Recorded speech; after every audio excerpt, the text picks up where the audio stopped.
photography class. This class is for small business owners or new business owners or beginner photographers who want to step up their product photography game without having to break their bank. In this class, we'll talk about the importance of good product photography, types of images recommended for e-commerce. We are also going to talk about the inexpensive lights that we are going to use in our photography, how to set up a background, and I'm going to share with you a few very easy lighting setups that you can use in your home itself, and you can shoot your product photographs any time of the day, even at 3 a.m. in the morning. How you can photograph your products only on your smartphone for Amazon.com. I have also shared with you a video demonstration of a simple minimalistic styling. At the end of this class, you yourself will be able to take professional looking images of your products in your own home. I'm looking forward to you enrolling in my class. So let's get going.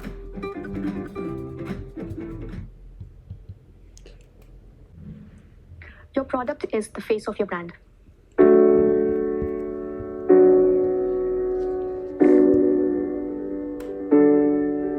Because your customers cannot actually touch your product like they would in a brick and mortar store, it is the job of your product images to communicate with them, to communicate with your viewers, the quality of your product. And that's what makes product photography even more important. You might be selling original Chanel or Gucci handbags, but if you don't photograph them well, then what is going to happen is your viewers, your customers are going to assume that you're selling fakes. Now, no one's going to come out and actually talk about it, but subconsciously, your viewers and your customers are definitely going to think that. And this is what is going to affect your sales. So by not investing in your product photography, not only are you affecting your sales, but you're affecting the image of your brand in the long run. Sellers that don't put enough effort in their product photography suffer from lower conversion rates.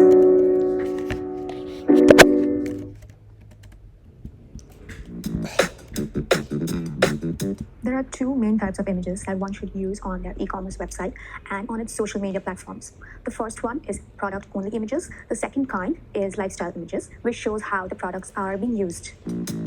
The goal of your product photography is to highlight to your customers the positive qualities, the pros of your products. Because your customers are shopping through your website, through your e-commerce site, it's all virtual. They cannot actually touch and feel your product like they would in an actual store, in an actual brick and mortar store. And hence, it is the job of your product photography to communicate with them, to communicate with your customers very clearly what is the quality of your product. It could be anything. Say, for example, if this is the phone I was selling on my website, then it would be my job of my product photography to communicate with my potential buyers as clearly as possible. What are the qualities of these? I can talk about the color of the phone, the size of the phone, how slim it is, etc. So your product images should give your clients, your potential clients, as much information as possible. If you observe the photography of very successful e-commerce brands or websites, then you will notice that their product images are almost always very religiously shot on white background in white light. And there is a very good reason for that. White background images are also mandatory on Amazon.com. What the white background does is it puts the focus completely on your product. It completely negates any clutter, and it also communicates the color of your product very clearly. That is the combination of white background and white light. Say if you use a yellow light to photograph your product, say if I had to photograph this in yellow light, then there would be a kind of a confusion as to what exactly is the color of this phone, what exactly is the color of this case. But that issue gets negated when you shoot your products in white light on a white backdrop. Lifestyle photography for e-commerce store is a great way to convey your brand's voice. Now let's take an example. Let's say your target audience is young women who are working, very fit, very health conscious, and you're trying to sell organic green tea to them. Now, shooting products on white background is great and it's necessary, but you should also try to include some photographs of plant life and organic living in the background. This way, the product will appeal better to your target audience. It is also a very good idea to display some of the ingredients that are in your product around your product itself. Good lifestyle photography helps your website visitors to envision how your product would fit in their lifestyle.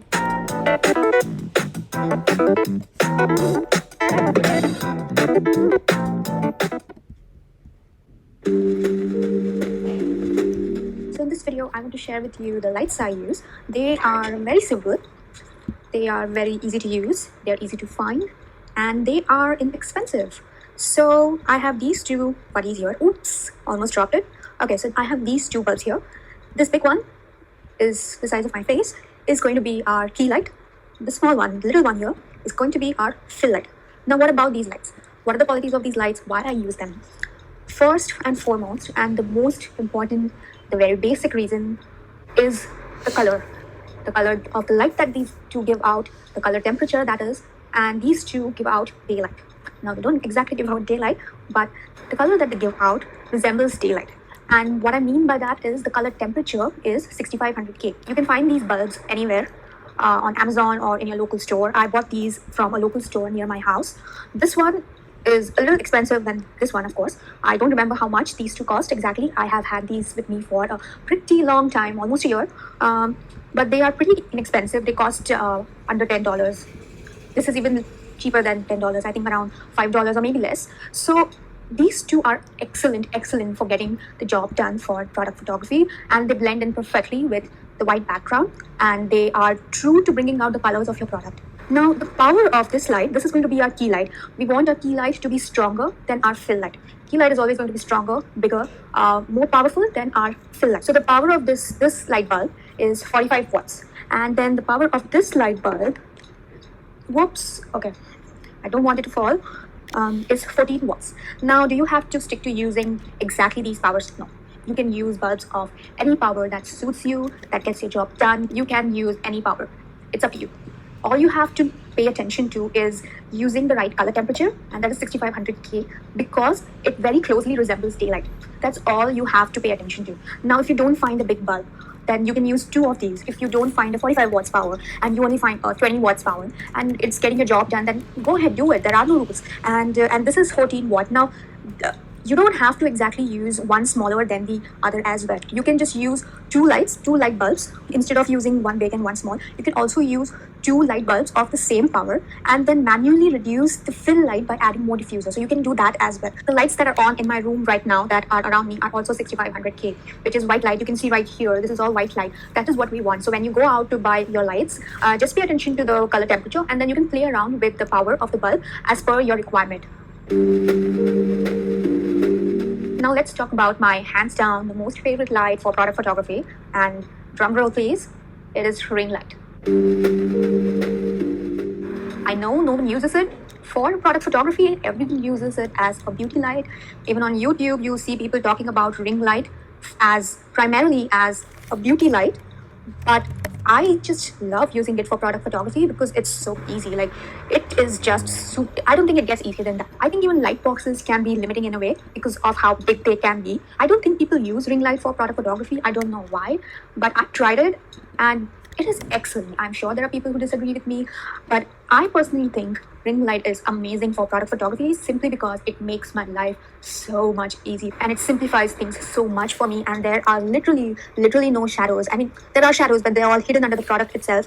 I don't have to manually soften the light at all. And I like that because I am a business owner. I want lighting, I want equipment that speeds things up for me, speeds the process for me. The light is flat and takes up very little space. So when I'm done using it, I simply store it behind my closet.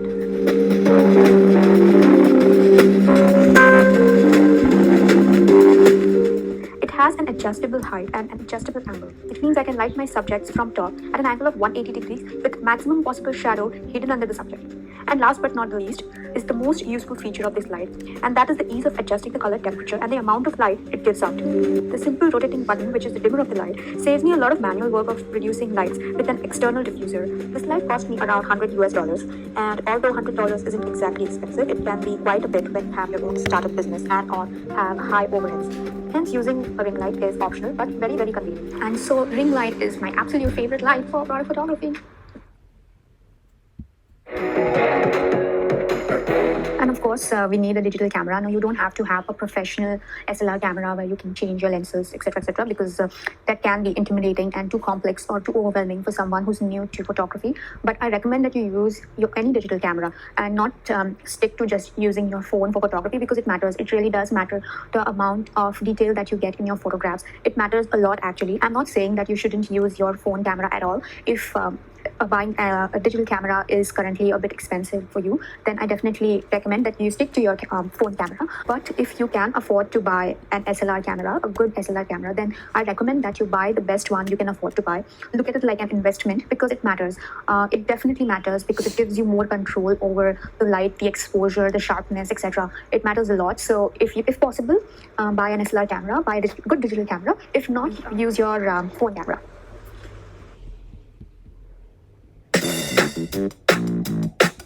In this class, I want to take you guys through how you can set up a seamless backdrop at home. It's super easy and takes literally 5 minutes or less to set it up.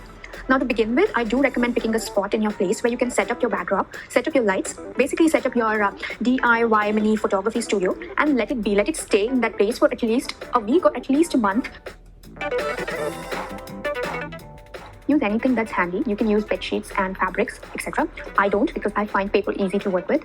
Also, if your products are small in size like shoes, cosmetics, gadgets, then you don't need a large backdrop. Using a large piece of fabric in that case would just be a hassle. I would have to make a stand for it, clip it, make sure there are no visible wrinkles, iron it, and plus it's going to take up a lot of space. Paper on the other hand is convenient, it's fast, it's small, and it literally takes less than a minute to put it up.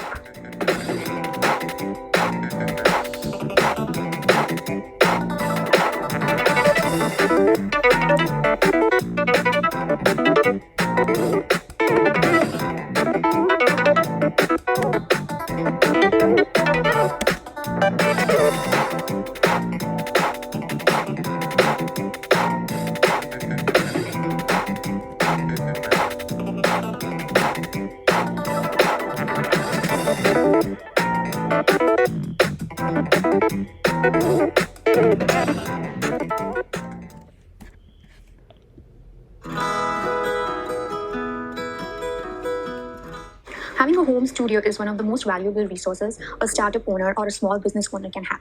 It gives you 24-hour access to photography light source and photography equipment, which means you can even shoot at 3 a.m. in the morning if you feel like it, or after your kids have gone to bed.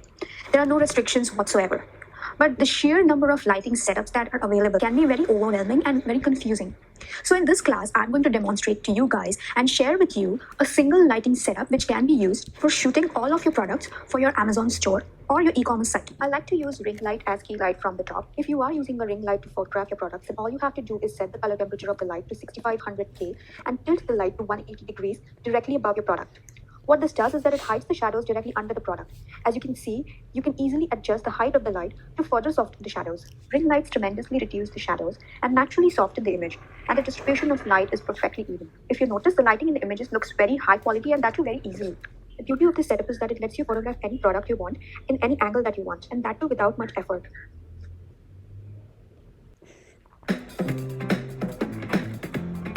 Okay, so this is what my current setup looks like. I have a sweep setup behind the purse and the sweep is on a table. And now I'll show you what my lighting is like. Okay, so this is a zoomed out view of what my current lighting setup looks like. You can see there's a light on the left. There is a light on the right. The light on the right, which is acting as our fill light, is diffused by the diffuser ring. If I move the light around, you can see the light bulb is right there. I'm putting it right back. And on the left side is our key light, which is again diffused by a sheet. And I'm using a white sheet to diffuse that light, so we don't get harsh shadows. Now watch, I'll do one thing. I'll show you what the white sheet does. Now this is what the light looks like on the left. There's no diffuser right now.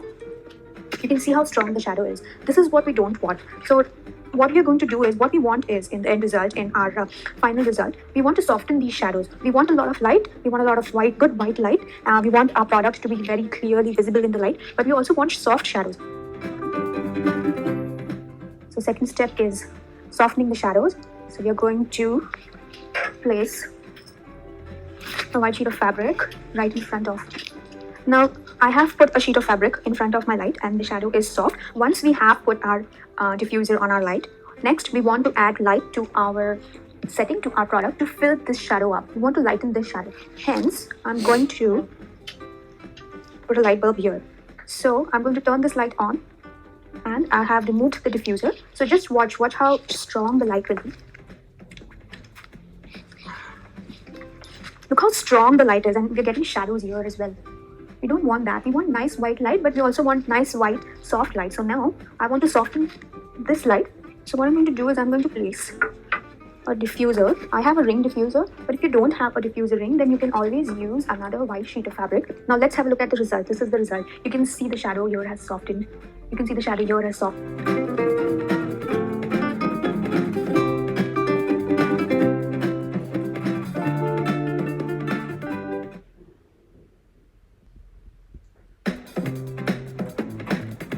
Once you start shooting your products, don't forget to photograph them from all the angles. Remember, your customer needs to get a very good idea of what the product is from all the angles, from your product photography, from your images. Also, it's very important that you photograph all the features of your product. For example, in this case, the purse that I'm shooting has a flap opening, hence I'm going to photograph that. Purse has a removable handle, so I'm going to try and photograph that as well. I want to show what the purse looks like inside, so I'm going to photograph that. I'm also going to photograph what it looks like from behind, since I want to make it clear from my images that there is no back pocket or there is no zipper in the back. I'm also going to take a nice high quality image of the handle itself, so my customers get a good idea of what kind of removable snaps are on the handle. Overall, remember to give a 360-degree view of your product.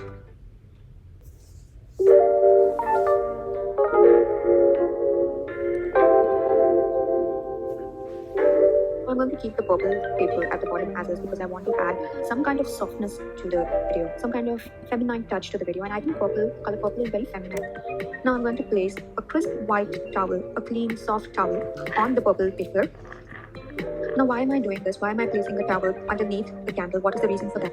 The reason for that is, through my styling, I want to suggest that the candle that I'm trying to sell, the candle that I'm creating this image for, that I'm photographing, in the consumer's mind, I want to suggest this idea that they can use this candle for relaxation during bath time, during their shower.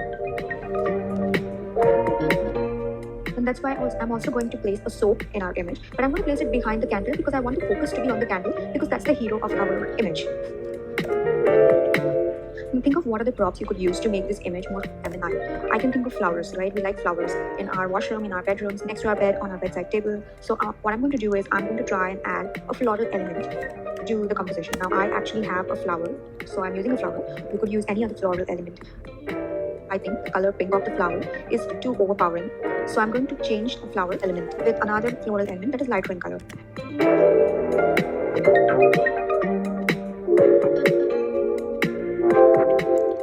Last but not the least, I'm going to light the candle. I'm not completely satisfied with how the image looks because the flame isn't visible. I want the flame of the candle to be nice and visible. So I'm going to cheat a little bit and hide 2 tea light candles inside our candle.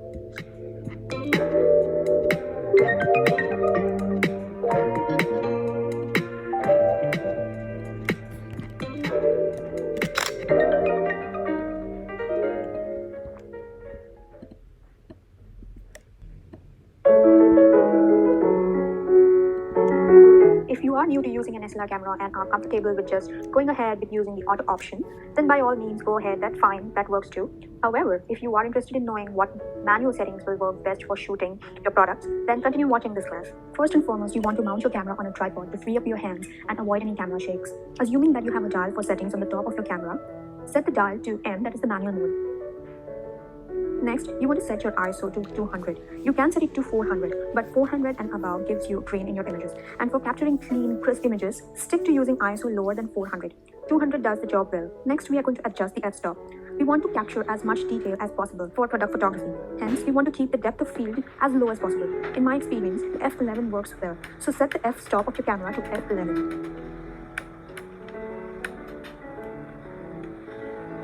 And last but not the least, you want to adjust the shutter speed of your camera. In this final step, just let the camera do the job for you. So adjust the shutter speed of the camera as per your camera's meter. The camera's light meter might look slightly different than mine. However, the basic concept still remains the same. When you start to adjust your shutter speed, you will notice that the small dot or a small triangle in the meter starts to move left or right within the meter. The aim here is to bring that little dot or arrow right under the number 0 in your meter. Now, what does that mean? When the little dot is under 0, it means that your image is correctly exposed. It's neither underexposed or overexposed. The exposure is balanced, which is what our goal is. Because I'm currently shooting in low light, I haven't set up my lights. I'm only shooting this for the sake of a demo. The meter is giving me the shutter speed of 1 minute. It is fairly long, to be honest. But here's the thing. Even if I did get a shutter speed of 1 minute when I was actually shooting a product, it wouldn't have actually mattered that much because my camera is stabilized by my tripod. This is why having a tripod and owning a tripod and mounting your camera on tripod is important. And finally, use a remote trigger to click your picture. You don't want to physically click your camera shutter button, because that will again add a shakiness to your camera, to your images. Now let's quickly review the camera settings process. First, set your camera to manual mode. Second, select an ISO of 200.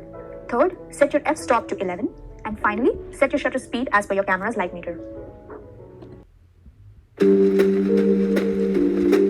before we wrap this class up, there are a few final thoughts that I want to share with you. These are more like a little bit of tips that I would like to share with you that will make your life easier. Now, I'm not going to read off of my phone. This phone is simply because I noted down the points that I wanted to share with you on my phone. So I have them on my phone. Okay, so the first one is, if you have a large inventory, if you have, say, 100 products, 50 products, if 50 is large for you, I would recommend shooting them on your smartphone,